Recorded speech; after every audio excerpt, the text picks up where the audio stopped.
I don't know if I'm on yet. Hold on. I just want to make sure. Hello, everyone. It's Michelle Howe. It's great to be here with you. I'm coming right into my group because here, and this is what I want to engage.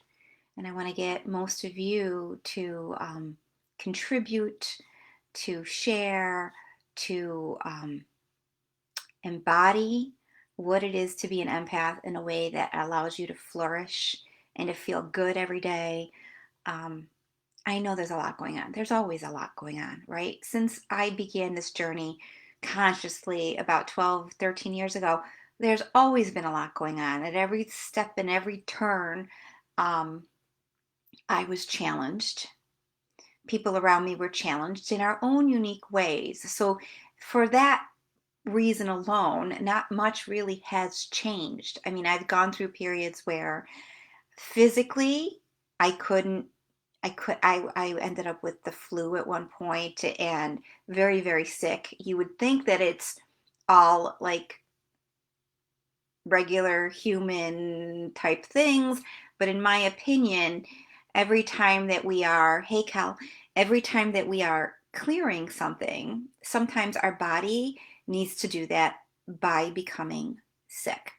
It looks like a sickness, it looks like the flu, but truly we're clearing things that are in our body in whatever segment of our physical or spiritual body that's in, we're releasing it. We've somehow exposed ourselves to something that needs to be released.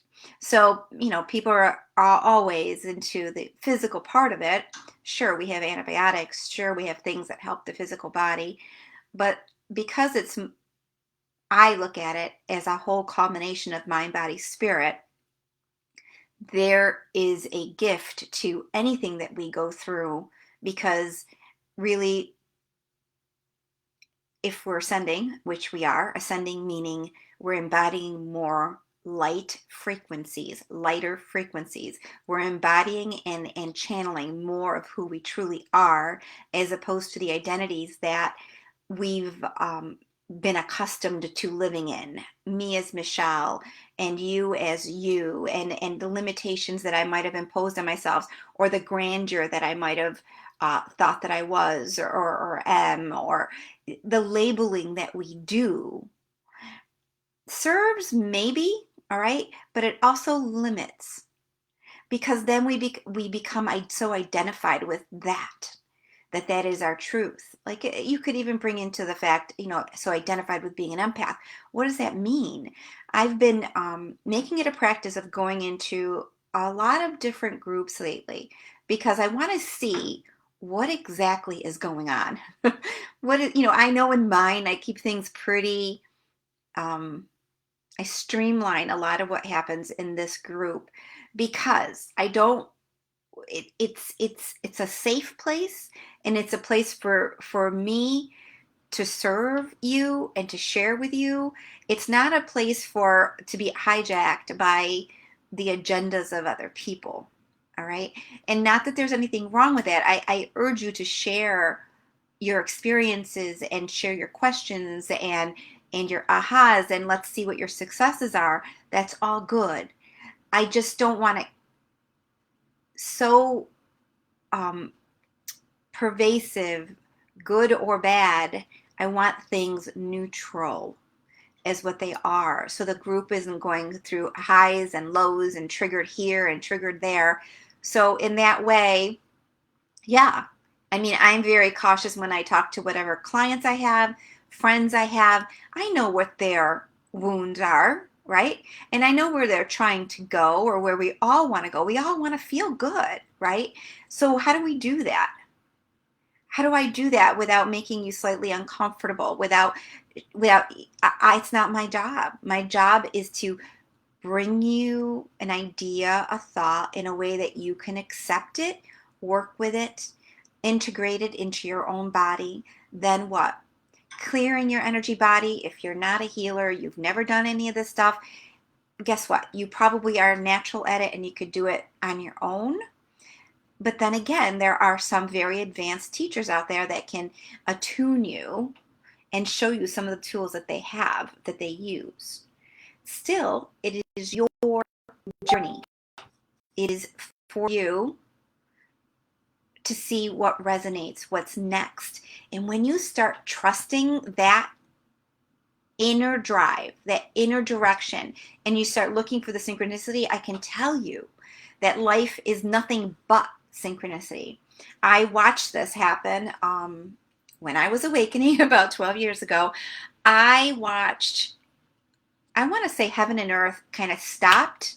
The agenda was like I had several different options and ways to go, but I still needed to get to X, right? I chose to run. I chose a certain direction. Everything that I was, because I'm very observant, everything around me adjusted to my choice to get me to where I needed to go. So I watched other people's agendas also change, who I had contracts with, in order to accommodate and resolve something that needed to be resolved in my life. So this is why I'm saying there is divine synchronicity. We are being guided. We are being guided. Is it always going to be this joyful experience? No. We're going to be frustrated. We're going to be, at the end of our rope. We're going to feel hopeless at certain points. But as long as you have friends that care and you know that, yep, this is a temporary thing, I'm going through this, it's going to, and here are some tools that I have to feel better, then you rather move through it and you're okay. Ooh, look at that. It looked like flying or something. So that's what I wanted to say today, because it's Friday and it's been such a long, very, very busy week, and I've made some pretty important major decisions and stepping outside my box, speaking more, getting clarity on what the vision is of what I provide and how I work with other light workers in the world to help share this information in the business world, in the regular everyday world, in a way that people can, because the empaths are waking up. We need to streamline what this is so it's not so far out there that they're like, oh, well, that's too crazy. I don't want that. All right. So that's my job. I'm here to kind of bring it together in a way that's palatable with some tools that can be used. Hi, girls. Hi, Kelly. Hi, Becky. All right, so I wanted to share a couple readings today because I love these channeled readings that I open up. They help me and they're going to help you. And it's like a platform where I launch from in order to share even more. So the first one is called Protection, right?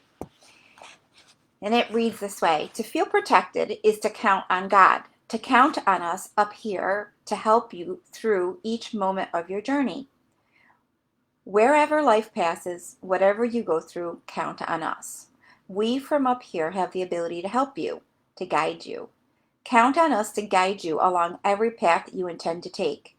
Recognize that everything you touch outside yourself must come from within you. Otherwise, it will be of no use energetically. Illuminate your way with our light to allow time for your own light to shine. Come up to heaven, ask questions, and trust us with each issue, each situation, and really feel the direction of the wind. For it is the wind that will guide you down there. Feel how each situation has its own energy and how the magic comes from allowing us to guide you to where the most marvelous transformation may take place. For you are there to transform, ask for protection. Feel the way and ask for protection. And understand that, with heaven's blessing, man can reach the end of the world. I don't necessarily love that, the end of the world. You may reach the end of the world. I think it's the world as it is that we sculpted it, the end of the world, limited, in a limited capacity. So with guidance, with feeling, with following the wind of excitement, of joy in your life, Look for that because that's the inner directive, your compass from inside of you. And when you ask for strength and ask for protection, I've been through this. It's, do you have to believe it? Yeah, believe it. Because why not? Why not believe that you're multidimensional, you're a piece of God, you're a piece of divine, and you have a role and a mission and a goal, and that there is assistance for you as you lean into, as you, there was a point in here that I loved it. Um, Illuminate your way with our light to allow time for your own light to shine. So basically, you're relying on borrowing, connecting with a light that is outside of you until you yourself inside are activated. And once you're activated, there isn't much that's going to stand in your way. Now, what does activated mean? You have an inner zest, an inner strength that expands out from there, and the world is safe. The world is your own. The world is directed by you more so than not. So it goes into percentages and it goes into moving into that way of being in the world so that you're not angst. There's no angst, there's no anxiety, there's no stress, there's no this. You have transcended that way of being, that relationship with the world. And you instead move into something that is more heart-centered, that is more stable, more nurturing, safe, comfortable for you. There's a road with that. It doesn't just happen. I'm not just going to give you a pill. You're not just going to take a pill and that's going to happen. You're going to have moments of this and you're going to see like, holy shit, I love this way of being. And then I want to do more. Let me learn more. Let me do more. And the more you get into it, the easier it becomes. That's my role, is to guide you into that vibration and into that choice. Okay. And then I have another one, which I thought was really, really good. Hold on. I got to put a thing here. I actually found this in the middle of the week. I thought, ooh, okay. It's called change. Is my belief system rigid? Do I ever change my mind? Once I have formed an opinion, do I exclude everything else? I am biased. Preconception, an idea formed beforehand. A notion or opinion formed before you have gained an understanding of the issue at hand. To be biased, a notion or opinion, a preconception formed before you have gained an understanding of the issue at hand. Our mind should be like the sky, studded with stars. There's always something in motion. There is always a star shining, a galaxy in movement, or supernova exploding, a star that is dying, and so many others that are being born. Nothing ever comes to a standstill, neither in the sky nor in your life. Bear in mind that what exists today may not exist tomorrow, and what existed yesterday may not remain the same. On the day your belief system finally admits that anything is possible, that anything can happen, your indigo chakra will open itself to an infinite number of opportunities. And when your mind opens and elevates itself, you begin to express what you feel rather than what you think. Express what you feel rather than what you think. You no longer need words to communicate because a simple glance, touch, or smile can lead to a more valuable, intuitive, sacred, and eternal form of communication. And with freedom of communication, you intuitively know what to say and how to say it. That is, my friend, inner connection. And when you meet somebody and you really want to, in some way, connect with them, it doesn't even require words. It's just a connection energetically, and it's a connection from the heart.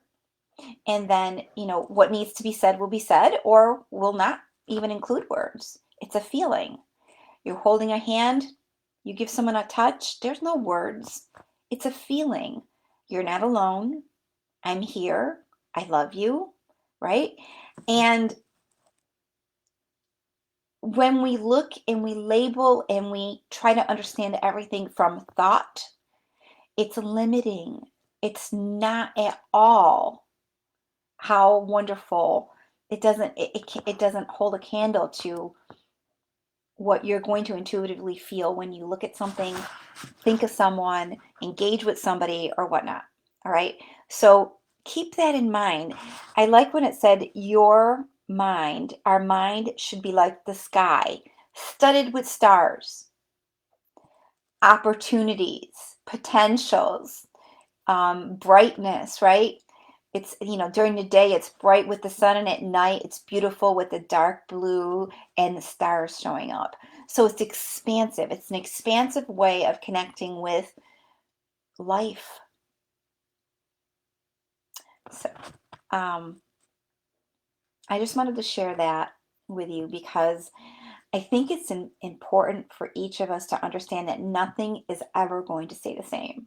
We are never going to be the same from day to day, moment to moment. Sometimes we're not the same.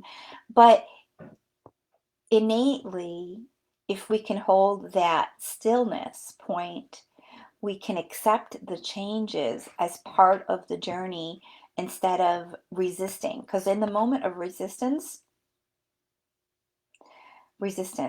I feel lack, I feel fear, I feel a loss. In the moment that we resist those feelings, and we don't want that. We don't want that. We hold on really tight. When we hold on really tight, life becomes unbearable, and we can't flow to the next phase of change. We become frozen in what's there. And mind you, some of this frozenness is the human way, right? So it takes time to understand and relax into it, and then to feel powerful in our capacity to engage life. So I'm going to leave you guys with that. I hope you enjoy your Friday. I hope you enjoy your weekend. Um, if you have negativity around you, if you're feeling heaviness within you, please look up some beautiful music on YouTube. Get into your heart center and get an understanding of what it feels like to be there and to clear and to like watch your body, feel your body clear, feel your emotions dissipate. It's very, very important that we gain that understanding. Um, and there's always going to be more, trust me. But certainly, I don't like to see people in pain. And part of being a highly attuned empath, part of this path is having that compassion to know that it's a temporary situation. They will get past it. You will get past it. And and holding that space for someone that it's okay. All right. Um, I'll let you guys go now. Thank you for being here. All right. Have a great day.